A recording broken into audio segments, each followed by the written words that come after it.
सेव्यमान पावनं कृपङ्कजं व्यालयज्ञसूत्रमिन्दुशेखरं कृपाकरं नारदादियोगिवृन्दवन्दितं दिगम्बरं काशिकापुरादिनाथ कलभैरवं भजे। भानुकोटिपस्वरं भवब्धितारकं परं नीलकण्ठमीप्सितर्थदायकं त्रिलोचनं कालकालमम्बुजक्षमक्षशूलमक्षरं काशिकापुरादिनाथ कालभैरवं भजे।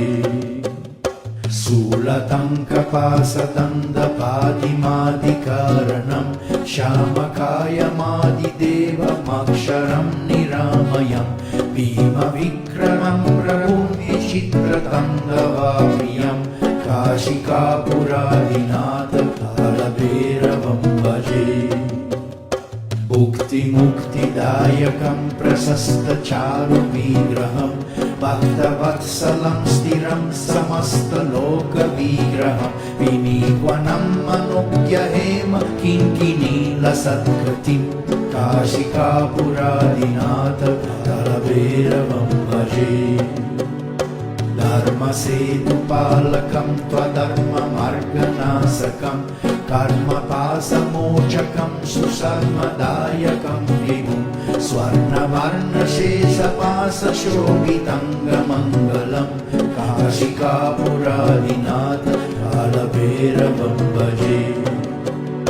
रत्नपादुका प्रभाभिरामपादयुग्मकं नित्यमद्वितीयमिष्टदैवतं निरञ्जनं मृत्युदार्पणासनं करालदंस्त्रमोक्षणं काशिकापुरादिनाथ कालभैरवं भजे।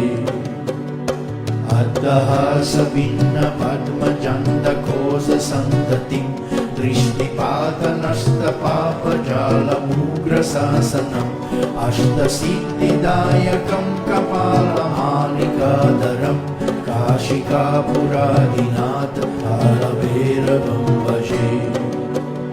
भूतसङ्गनायकं विशालकीर्तिदायकं काशीवासिलोकपुण्यपापशोधकं विभुं नीतिमार्गकोविदं पुरातनं जगत्पतिं काशिकापुरादिनाथ कालभैरवं भजे।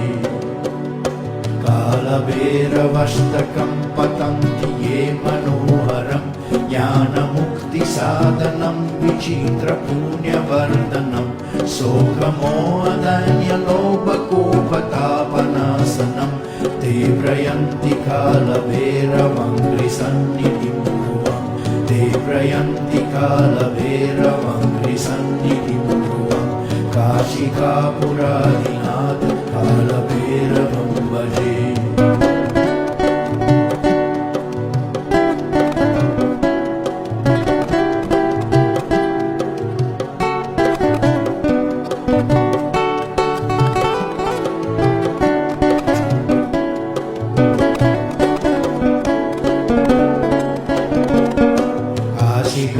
काशिकापुरादिनाथ कालभैरवं भजे।